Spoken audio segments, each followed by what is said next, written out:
What if the biggest obstacle standing between you and the life you want isn't laziness, lack of discipline, or bad luck, but your own brain, quietly working against you every single day? Not because your brain is broken, not because something is wrong with you, but because your brain is doing exactly what it was designed to do, and that design was never built for the life you're trying to create. Most people spend years believing the problem is motivation. If they could just want it badly enough, they'd finally start, finally finish, finally become the version of themselves they keep imagining. But motivation was never the real obstacle. The real obstacle is something older, quieter, and far more powerful. A brain that has decided, somewhere beneath conscious awareness, that staying exactly where you are is the safest possible option. Your brain doesn't evaluate your goals the way you do. It doesn't weigh potential success against current comfort. It weighs familiarity against uncertainty, and familiarity wins almost every time. This is why you open your phone instead of starting the project, why you stay in conversations that drain you instead of having the difficult one that might change things, why you've restarted the same goal 17 times and abandoned it at almost the same point each time. It isn't weakness. It's a survival system doing its job, just in completely the wrong context. Here's what makes this even harder to escape. The brain doesn't just prefer familiarity. It actively protects your current identity. If you've spent years quietly believing you're someone who doesn't finish things, someone who isn't capable of more, your brain treats that belief like a building it's responsible for maintaining. Any action that threatens that identity, starting something serious, taking a real risk, being seen, registers as a kind of internal danger. So it introduces friction, doubt, sudden exhaustion, the overwhelming need to reorganize your desk before you begin. The brain would rather live in a familiar prison than explore an unfamiliar paradise.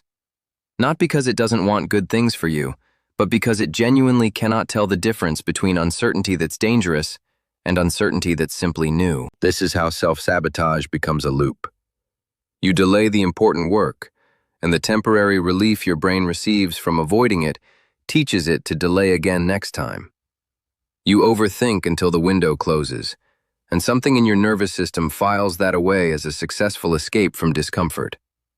You wait for the perfect moment, the right circumstances, the right mood, the right level of readiness, not realizing that waiting itself is the habit your brain is reinforcing, not the preparation you think it is.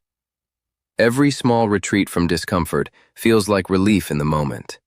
Over time, it becomes a wall. So how do you start dismantling it? Not with motivation, not with willpower alone. With something smaller and more precise. The brain resists large, uncertain leaps, but it can handle tiny, specific actions that don't trigger the same alarm. A 2-minute start, one sentence written, one message sent. Not because these small things accomplish everything, but because they create evidence, and your brain responds to evidence more than intention. Every time you act despite the resistance, you quietly rewrite what your brain predicts you'll do next. Pair this with honest reflection. Ask yourself what you're actually afraid will happen if you succeed, because sometimes self-sabotage isn't fear of failure. It's fear of what changes when you don't fail. New expectations, new versions of relationships, a new identity your brain hasn't agreed to inhabit yet, and reward consistency over perfection. The brain learns through repetition and outcome. Show it again and again that taking the uncomfortable step doesn't end in catastrophe, and slowly, the alarm gets quieter. Here's the realization that changes everything. Your brain was never your enemy. It evolved for a world where uncertainty was genuinely dangerous, where the unknown often meant real threat. But you are not living in that world anymore, and the discomfort of growth is not the same thing as danger, no matter how identical they feel from the inside. True growth doesn't begin when fear disappears. It begins the moment you decide to move forward while fear is still in the room.